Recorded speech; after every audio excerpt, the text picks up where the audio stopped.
പക്ഷെ ജീവിച്ചിരിക്കുന്നവരെ കുറിച്ച് ആലോചിക്കുമ്പോൾ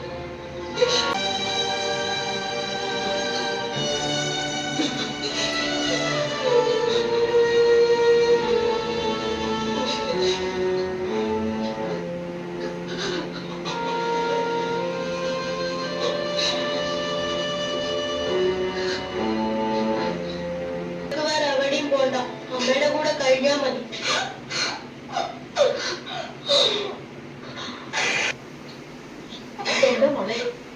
അമ്മ എന്തിനാ ഇങ്ങോട്ട് നോട്ട് പറയുന്നത്? ജർമ്മനി പോവാനൊക്കെ സുഖമില്ലാത്തല്ലേ? അമ്മ മരിച്ചു പോകുന്ന വിചാരിച്ചിട്ടല്ലേ?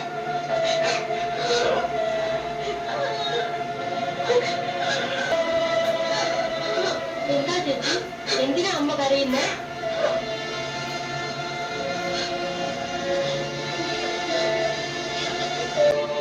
ഡോക്ടറല്ലേ ഇതൊക്കെ പറഞ്ഞത്, ദൈവമല്ലല്ലോ.